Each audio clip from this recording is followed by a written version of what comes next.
한글은 한자에서 시작된 거야. 예일대 강의실에서 한 중국인 유학생이 목에 핏발을 세우며 소리쳤습니다. 한글을 만든 세종대왕마저 중국의 문화를 이어받았을 것이라는 주장을 펼치고 있는데요. 이 주장을 인정할 수밖에 없는 충격적인 근거가 있다는데 무슨 사연일까요? 안녕하세요. 저는 예일대 문학과에 재학 중인 에밀리입니다. 아직도 그날을 어제 일처럼 선명하게 기억하고 있어요. 저는 문학을 전공하는 학생으로 전 세계의 책들을 사랑했어요. 예일에 웅장한 도서관 조용한 복도를 거닐다 보면 수많은 책들이 과거의 이야기를 속삭이는 것 같았어요. 그 중에서도 동양 문학은 저에게 깊은 감동과 따뜻한 위로를 주었어요. 그 안에 담긴 섬세한 감성과 철학이 제 마음을 사로잡았어요. 저는 중국 문학을 특히 좋아했어요. 중국 문학 속의 깊은 역사와 철학이 제 마음에 큰 울림을 주었어요. 그 작품들을 읽으며 저는 과거와 현재가 어우러지는 아름다움을 느꼈어요. 인생의 다양한 면모를 아름답게 표현하는 점이 매력적이라고 느꼈어요. 그날 저는 전에 가본 적 없던 도서관의 한 구석을 탐험해보기로 했어요.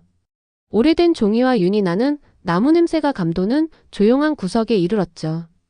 저는 천천히 걸으며 고요함을 즐기고 있었는데 뭔가 평소와 다른 것이 제 눈길을 끌었어요. 깔끔하게 쌓여있는 동양 고전들 뒤에서 저는 다른 책들과는 달리 독특한 표지를 가진 한 권의 책을 발견했어요.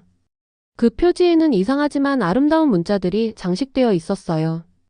그 문자들은 깔끔하고 예술적이었으며 모양과 흐름이 마치 비밀의 암호처럼 느껴졌어요. 저를 마치 제 이름을 부르는 듯한 책에 이끌리는 기분이었어요. 망설임과 설렘이 뒤섞인 채 저는 손을 뻗어 선반에서 그 책을 꺼냈어요. 책을 손에 쥐고 보니 그 무게와 역사가 느껴졌어요. 저는 책을 천천히 열었고 부서지기 쉬울 것 같은 연약한 페이지들을 조심스럽게 넘겼어요. 그런데 그 안에 적힌 단어들은 제가 한 번도 본 적 없는 언어로 쓰여 있었어요. 저는 그 문자들을 바라보며 그 의미를 짐작해 보려 했어요.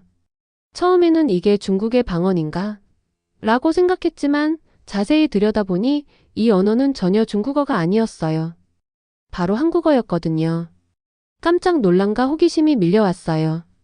몇몇 수업을 통해 한국어를 조금 배워본 적은 있었지만 전적으로 한국어로 쓰인 책을 만날 줄은 상상도 못했어요. 낯선 글자와 기호들이 페이지 위에서 춤을 추며 혼란스럽고도 매혹적인 그림을 그렸어요. 저는 가까운 의자에 앉아 무릎 위에 책을 올려두고 컴퓨터의 도움을 받아 소리내어 읽기 시작했어요. 제 목소리는 부드럽고도 머뭇거리며 완전히 이해하지 못하는 단어들을 더듬었지만 그 소리마다 따스하고 초대하는 에너지가 느껴졌어요. 읽으면서 저는 그 텍스트에 숨겨진 이야기를 상상하기 시작했어요. 모든 단어를 완벽히 이해하지 못했지만 언어의 리듬과 어조가 제 마음속에 생생한 그림들을 그려줬어요. 생동감 있는 시장, 웃음소리로 가득 찬 복잡한 거리, 잔잔한 강가의 평화로운 마을들이 떠올랐어요. 용감하고 친절하며 생기가 넘치는 인물들이 보였어요. 그들의 목소리는 음악처럼 각 음절이 아름다운 선율의 한 음표 같았어요. 저는 완전히 새로운 세계로 발을 들여놓은 듯한 기분이 들었어요. 그 조용한 오후는 모험으로 변했어요. 저는 몇 시간 동안 단어의 의미를 하나하나 맞춰보고 이미 알고 있는 것들과 비교하며 서서히 이야기가 눈앞에서 펼쳐지는 것을 보았어요. 그리고 그것은 제가 상상도 못한 세계로 나아가는 여정의 시작이었어요. 지금도 그 책을 볼 때마다 그날이 생각나고 미소가 지어져요. 그 순간은 순수한 발견의 순간이었고 때로는 가장 뜻밖의 발견들이 우리 인생을 영원히 바꾸어 놓는다는 사실을 상기시켜 주었어요. 그 신비로운 책과 함께했던 놀라운 날 이후 저는 그 책에 적힌 언어에 대해 생각을 멈출 수가 없었어요. 매 순간 제 마음은 그 도서관의 조용한 구석과 그곳에서 본 이상하지만 아름다운 문자들로 돌아갔어요. 그리고 그 언어가 한국어였으며 그 문자 체계가 한글이라는 것을 알게 되었어요. 한글이 600년이 넘는 옛 역사를 가지고 있으며 매우 영리하고 사려 깊게 만들어졌다는 사실에 놀랐어요. 저는 도서관에서 많은 날들을 보내며 한글에 관한 책과 기사를 찾아봤어요. 책들에는 각 글자가 말할 때 사람의 입 모양과 닮았다는 간단한 설명과 그림들이 가득했어요. 글자 모양이 소리를 내는 방식과 닮았다는 생각에 제 가슴은 두근거렸어요. 마치 언어와 삶을 연결하는 비밀의 디자인을 발견한 것 같았어요. 페이지를 넘길 때마다 제 안의 호기심은 점점 커졌어요. 저는 세종대왕 한글을 만든 현명한 왕에 대해 알게 되었어요. 그는 귀족 출신이 아닌 사람들도 쉽게 읽고 쓸 수 있는 방법을 모두에게 주고 싶어 하셨거든요. 그분의 생각은 모든 이에게 말과 이야기가 속해야 한다고 믿는 듯한 느낌이 들어 저는 한국의 역사에 대해 한층 더 감탄하게 되었어요. 언어는 단순한 소통 수단을 넘어 사람들을 잇는 다리라는 사실을 깨달았어요. 어느 후 저는 글자들이 어떻게 디자인되었는지를 이야기하는 작은 오래된 책을 발견했어요. 그 책에는 글자 모양이 자연과 일상생활의 단순한 것들에서 영감을 받았다는 이야기가 담겨 있었어요. 예를 들어 한 글자는 사람의 벌어진 입모양을 닮았고 또 다른 글자는 창문의 윤곽을 닮았다고 했어요. 이 단순한 형태들이 모여 끝없는 단어와 아이디어를 만들어낼 수 있다는 게 정말 놀라웠어요. 저는 마치 세종대왕이 잔잔한 강가에 앉아 물 흐르는 모습을 보며 자신의 아이디어를 스케치하는 모습이 눈에 그려졌어요. 그 이야기를 읽으며 오래전의 시간과 연결된 기분이 들었고 그분을 직접 만나 한국 사람들을 위한 꿈에 대해 물어보고 싶다는 생각이 들었어요. 제 연구는 도서관에서 끝나지 않았어요. 저는 캠퍼스를 산책하며 언어들이 예술 작품처럼 사람들의 마음과 생각을 이야기할 수 있다는 점에 대해 곰곰이 생각했어요. 중국의 문학을 사랑해왔지만 이제는 또 다른 문화의 아름다움도 이해하게 된 제 자신을 발견했어요. 마치 제 마음속에 새로운 세계와 아이디어로 통하는 문이 열리는 듯한 느낌이었어요. 공부를 계속하면서 저는 한글을 직접 써보기도 했어요. 간단한 공책과 펜을 구입해 문자들을 반복해서 적어보았어요. 처음에는 서툴고 고르지 않았지만 점차 리듬을 느끼기 시작했어요. 각각의 획은 새로운 이해로 이어지는 길을 걷는 한 걸음 같았어요. 저는 글자들을 바라보며 과거 사람들의 목소리가 그 속에서 들리는 듯한 느낌을 받았어요. 이 연습은 제게 하나의 명상과도 같아서 바쁜 생각을 잠재우고 창조의 아름다움에 집중할 수 있게 해주었어요. 매일 저는 한글과 그 이면에 담긴 이야기들에 더 깊이 매료되어 갔어요. 이제는 페이지 위의 단어를 읽는 것 이상의 의미였어요. 그것은 사고방식과 지식과 창의력을 소중히 여겼던 사람들의 역사를 이해하는 일이었어요. 이 여정은 도서관의 우연한 발견에서 시작되었고 지금은 제가 상상도 못한 곳으로 저를 이끌고 있었어요. 매 새로운 정보가 보물처럼 다가오는 모험을 하는 기분이었어요. 그러면서 배울 때마다 제 마음은 경이로움으로 가득 찼어요. 제 지식에 대한 갈증이 제 자신이 생각했던 것보다 훨씬 컸음을 깨달았어요. 그 작은 불꽃이 밝은 불꽃으로 자라면서 세상과 언어의 놀라운 힘을 이해하는 길을 밝혀주었어요. 그러던 어느 날 사건이 벌어졌습니다. 예일에서 언어 수업 시간에 한글에 관한 최근의 발견을 신나게 공유하고 있었어요. 한글이 영리하게 디자인되었다는 사실에 제 심장은 여전히 두근거렸고 누구에게나 이 이야기를 들려주고 싶었어요. 그때 중국 교환 학생이자 자신의 의견이 뚜렷하기로 유명한 타오가 입을 열었어요.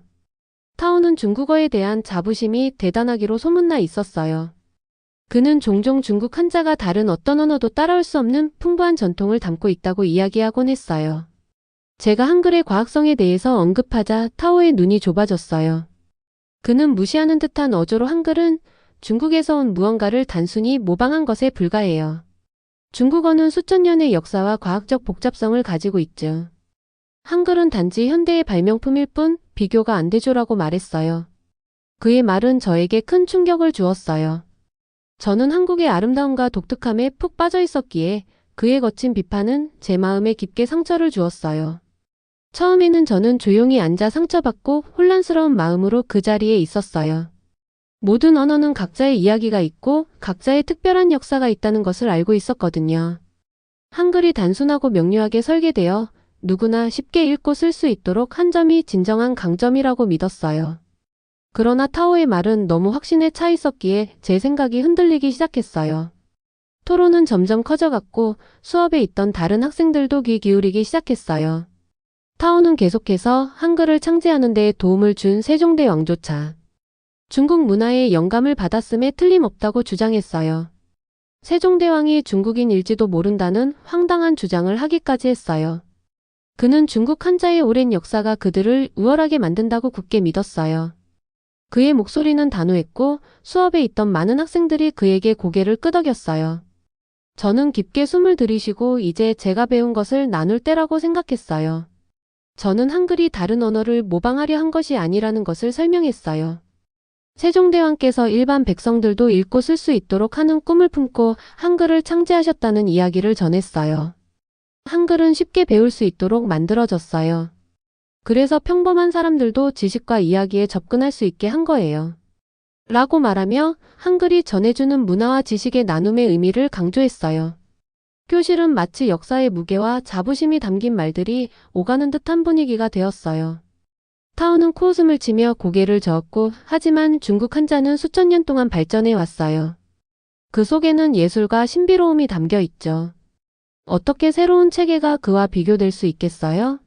라고 말했어요. 그의 목소리에는 진심이 가득했습니다. 그러자 저는 정중하면서도 단호하게 대답했어요. 중국 한자의 아름다움도 이해하지만 누구나 쉽게 배울 수 있는 한글의 단순한 아름다움도 저는 보고 있어요. 한글은 14개의 기본 자음과 10개의 기본 모음으로 이루어져 있는데도 무한하게 생각을 표현할 수 있습니다. 이 자음과 모음을 조합하면 11,172개의 서로 다른 음절을 만들 수 있거든요. 고작 24개의 자음과 모음으로 이렇게 많은 음절을 표현할 수 있다니 대단하지 않나요? 디지털 시대의 입력과 저장의 용이의 효율성이 매우 뛰어나요. 또한 한글은 약 100여 개의 의성어와 200여 개의 의태어를 표현할 수 있어서 감정이나 상황을 생생하게 전달할 수 있어요.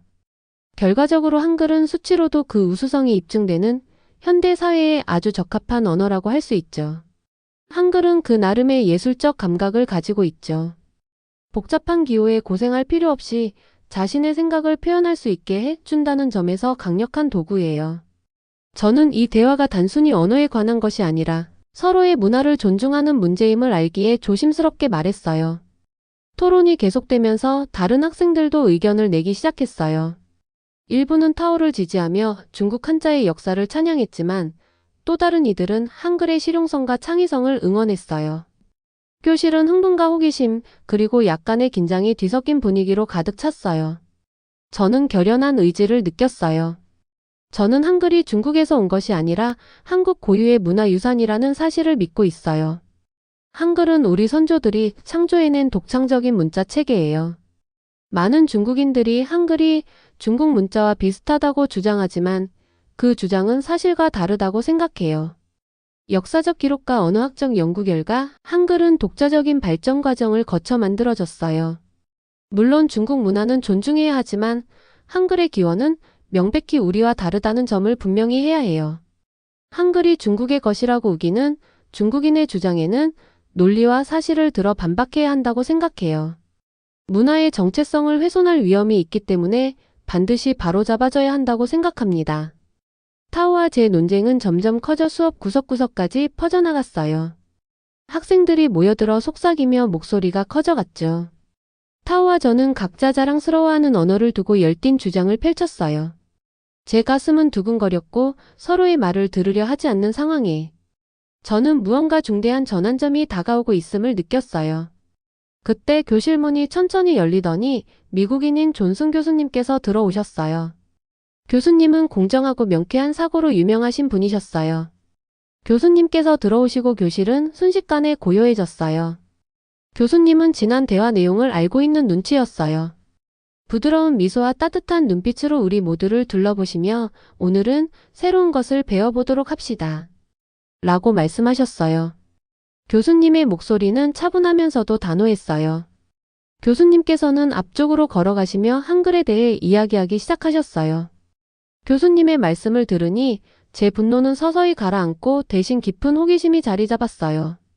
교수님은 한글이 타오가 주장한 것처럼 다른 언어를 모방한 것이 아니라 특별한 목적을 가지고 창제된 독창적인 문자 체계라고 설명해 주셨어요. 세종대왕께서 한글을 창제하신 이유가 단순히 학자나 부유한 계층만을 위한 것이 아니라 모두가 읽고 쓸 수 있도록 하기 위함이었다는 이야기를 들으니 제 가슴이 뭉클해졌어요.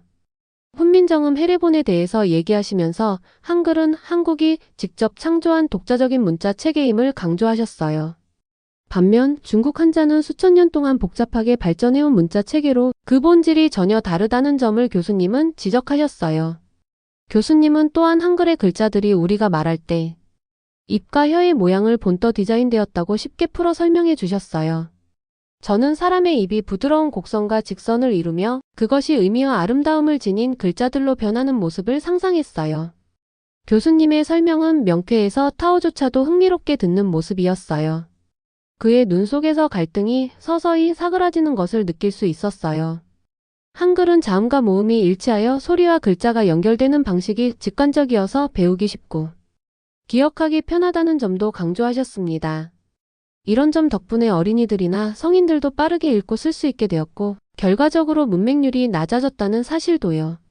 사실 한국은 전 세계에서 가장 낮은 문맹률을 자랑하는 나라 중 하나로 이는 한글의 우수성이 분명히 반영된 결과라고 볼 수 있어요. 교수님의 말씀이 마치 폭풍을 몰아내는 산들바람처럼 강의실을 차분하게 만들어 주었어요. 저는 교수님의 목적이 서로 다른 언어의 풍부한 역사를 함께 존중하는 것을 가르치는 데 있음을 깨달았어요. 교실을 둘러보니 몇몇 학생들은 고개를 끄덕이며 동의하는 듯 했고 몇몇은 서로 미소를 주고받으며 서로의 문화를 이해하기 시작한 모습이었어요. 한때 완강한 자부심을 보였던 타오의 얼굴도 이제는 사려 깊어 보였어요. 그는 목소리를 낮추고 교수님께서 세종대왕의 꿈과 한글의 실용적인 설계에 관한 이야기를 하실 때 집중해 들었어요. 교수님의 말씀을 들으며 저는 그분의 온화한 중재에 깊이 감사하게 되었어요. 교수님의 강의는 단순히 언어에 관한 것이 아니라 존중에 관한 수업이었어요. 서로 다름을 인정하며 의견을 나눌 수 있다는 사실, 그리고 우리의 문화를 지키면서도 서로 배울 수 있다는 것을 배웠어요. 모든 언어에는 저마다의 아름다움이 있으며 어느 한 언어가 다른 언어보다 우월하다는 것은 없다는 사실을 깨달았어요. 수업이 끝나자 저는 타오와 조용히 대화를 나누기 시작했어요. 교수님의 말씀에 대해 서로의 생각을 공유하며 각자의 언어 경험에 대해 이야기했어요. 서서히 우리의 대화는 뜨거운 논쟁에서 벗어나 친근한 아이디어의 교환으로 변해갔어요. 이제 타오도 한글을 새로운 관점으로 바라보는 듯 했어요. 불과 몇 분 전만 해도 중국어만이 깊은 역사와 아름다움을 가진 유일한 언어라고 확신했었는데 교수님의 설명과 제 진심 어린 열정을 보고 타오 역시 서서히 생각이 달라지는 게 느껴졌어요. 그날 저는 교실을 나오며 새로운 존중의 의미를 배웠어요. 교실의 분위기가 긴장감에서 호기심으로 바뀌는 것을 느낀 저는 이 기회를 놓치지 않고 제게 배운 것을 더 많이 공유하기로 했어요. 저는 타오와 다른 학생들에게 한글이 어느 한 언어가 다른 언어보다 우월하다는 의미가 아니라 한글이 정성과 창의력으로 만들어졌다는 점에 매료되었다고 설명했어요. 한글의 각 글자는 인간의 목소리에 대한 존중을 담고 있습니다. 라고 간단명료하게 이야기하며 모두가 그 아름다움을 이해할 수 있도록 쉽게 풀어 설명했어요. 친근한 미소를 지으며 칠판 쪽으로 걸어가셔서 잠깐 한번 보여드릴게요. 라고 말하며 기본 글자 모양을 그리기 시작했어요. 간단한 선과 곡선들이 모여 단어를 이루는 과정을 설명하자 타오가 제 설명을 집중해서 지켜보는 모습이 보였어요. 마치 그 글자 속에 담긴 예술가 말하는 모습이나 소리가 공중에 떠오르는 그림을 보기 시작한 듯 했어요. 설명을 마치자 타오가 잠시 머뭇거리더니 호기심과 약간의 쑥스러움이 섞인 목소리로 이 글자 몇 개 쓰는 법을 좀 가르쳐 주실 수 있을까요? 라고 물었어요. 저는 고개를 끄덕이며 그를 제 옆으로 초대했어요. 교실 뒤쪽의 작은 탁자에 나란히 앉아 저는 타오에게 연필과 종이를 건네며 기초부터 다시 한번 차분하게 설명해 주었어요. 한글은 간단하고 논리적이에요. 보세요. 이 글자는 하나의 작은 그림과 같아요. 이 글자들을 모으면 이야기를 만들어낼 수 있습니다. 라고 말했고 타오가 글자 모양을 따라 쓰기 시작하자 그의 얼굴에 미소가 번졌어요. 비록 글씨체가 완벽하지는 않았지만 그의 눈에는 이해의 불꽃이 반짝였어요. 몇 분 동안 함께 연습을 하면서 저는 그에게 간단한 단어를 이루는 방법도 보여주었어요. 타오의 손놀림은 처음에는 느렸지만 점차 자신감을 찾으며 움직였어요. 그는 저를 바라보며 한글이 이렇게 영리하고 아름다울 줄은 몰랐어요. 라고 조심스레 인정했어요. 그 말에 제 마음도 따뜻해졌어요. 서로 다른 문화 사이에 진정한 소통의 순간이 오며 우리의 언어에 대한 사랑이 다리를 놓아준 순간이었어요. 교실의 분위기는 점점 밝아졌어요. 다른 학생들도 질문을 하며 한글 쓰기를 도전하기 시작했어요. 한때 격렬했던 토론은 이제 친근하고 상호작용하는 토론으로 변해갔어요. 우리는 모두 각 언어의 강점을 인식하며 다양한 문화 속에 숨겨진 아름다움을 함께 나누기 시작했어요. 타오와 저는 실수를 하며 웃고 새로운 글자들을 배울 때 서로를 격려했어요. 저는 깊은 기쁨과 안도감을 느꼈어요. 이 모든 것이 서로의 문화와 생각을 존중하며 배우는 과정임을 깨달았거든요. 타오의 마음이 바뀌는 모습을 보며 열린 마음이 있다면 서로 공감대를 찾을 수 있다는 사실을 다시 한번 느꼈어요. 그 순간 교실은 다양한 언어와 문화를 함께 축하하는 작은 세계가 되었어요. 수업이 끝나고 교실을 나서며 저는 한결 가벼워진 마음과 함께 희망을 품었어요. 마음을 열고 배우려는 의지가 변화를 가져온다는 것을 다시 한번 깨달은 날이었어요. 그날 저는 한글의 아름다움을 나눌 뿐만 아니라 타오에게도 여러 아름다움이 공존할 수 있음을 보여주었어요. 그날 이후 제 인생은 완전히 달라졌어요. 한글에 대한 제 매혹은 날로 강해졌고 저는 제 마음을 따라 한국어 공부에 더욱 몰두하기로 결심했어요. 매일 아침 새로운 한글의 비밀을 배울 생각에 설레며 일어났어요. 캠퍼스 내 언어 동아리에 가입해 학생들이 모여 한국어로 말하고 좋아하는 단어와 문구들을 공유하는 소모임에 참여했어요. 동아리 모임은 작은 모험 같았어요. 웃음도 넘치고 실수도 있었지만 올바른 발음을 익히는 스릴이 가득했어요. 오후마다 도서관에 앉아 한국어 교재를 펼치고 한글의 글자와 소리뿐만 아니라 그 창제 뒤의 역사를 공부했어요. 세종대왕께서 모두에게 읽고 쓸 권한을 주고 싶어 하셨던 이야기를 읽으며 결연한 의지와 희망이 담긴 과거를 엿볼 수 있었어요. 간단한 한국 전래동화도 읽기 시작했는데 그 이야기는 용감한 영웅들, 현명한 어르신들, 그리고 마법 같은 순간들로 가득했어요. 서늘한 저녁 공기 속에서 부드러운 목소리로 전해지는 옛 이야기들을 들으며 활기찬 거리를 걸어 다니는 제 모습을 상상했어요. 한글에 대해 배울수록 그 창의력에 감탄하게 되었어요. 현대 한국시와 역사소설은 제가 전에 느껴본 적 없는 감동을 주었어요. 새로운 단어 하나하나가 한국 문화의 또 다른 면을 보여주는 작은 예술 작품 같았어요. 저는 점차 감춰진 비밀의 세계를 열어가는 듯한 기분이 들었어요. 타오와의 교실 토론이 이 여정의 불씨가 되었고 저는 그 불씨를 품에 안고 열심히 달려갔어요. 한때 중국어만이 깊은 역사를 가진 언어라고 확신했던 타오 역시 변하기 시작했어요. 우리의 뜨거웠던 논쟁은 이제 서로의 문화를 이해하는 우정 어린 대화로 바뀌었어요. 어느 날 수업이 끝난 후 타오가 다가와 저도 한국 문화를 좀 더 알고 싶어요. 라고 말했어요. 그 말은 제게 아주 기분 좋은 놀라움이었어요. 우리는 함께 시간을 보내며 서로의 발견을 나누고 각자의 메모를 비교했어요.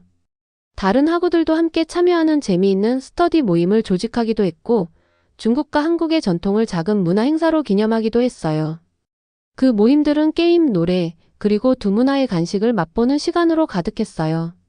몇 달이 지나자 제 노력이 결실을 맺기 시작했어요. 저는 여름 교환학생 프로그램에 지원에 합격했어요. 설렘과 긴장 그리고 깊은 호기심이 뒤섞인 마음으로 한국에 갔어요. 한국에 도착하자 한국 학생들과 교수님들께서 따뜻하게 맞아주셨어요. 거리에는 생기가 넘쳤고 모든 대화 속에 마치 아름다운 노래처럼 한국어가 흐르고 있었어요. 저는 고궁과 현대미술관을 방문하며 역동적인 역사와 혁신이 공존하는 한국의 이야기를 몸소 느꼈어요. 한국에서의 매일은 새로운 모험이었어요. 사람들은 자신들의 언어와 전통을 소중히 여기며 한글의 역사와 그 뒤에 숨은 창조 정신을 저에게 가르쳐 주셨어요. 저는 단순히 언어를 배우는 것이 아니라 그 문화의 한 부분이 되어가는 깊은 연결감을 느꼈어요. 제 마음은 한국인들의 따뜻한 이야기와 전통에 감동받아 뿌듯해졌어요. 예일대로 돌아온 후 저는 제 경험을 글로 옮기기 시작했어요. 프레젠테이션도 준비했고 한글의 역사와 아름다움을 제 여정을 통해 담아낸 책 초고도 쓰기 시작했어요. 새로운 언어를 배우는 것이 단순히 페이지 위의 단어를 아는 것이 아니라 한민족의 마음과 영혼을 이해하는 길이라는 것을 모두에게 보여주고 싶었어요.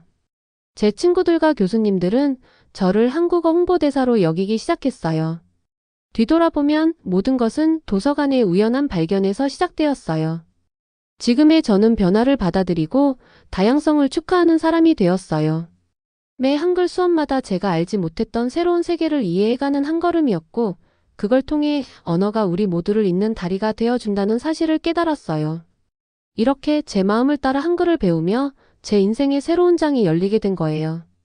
지금까지 한글의 우수함과 매력에 푹 빠져서 한글책까지 쓰고 있는 예일대 학생의 사연을 들어보셨습니다. 중국인 유학생 타오는 잘못된 생각을 가지고 있었지만 한글의 과학적 우수성에 감탄하며 자신의 생각을 바꾸고 말았는데요. 감동이 가득한 사연에 공감하신다면 좋아요와 구독 버튼을 눌러주세요. 채널 운영에 큰 도움이 됩니다. 감사합니다.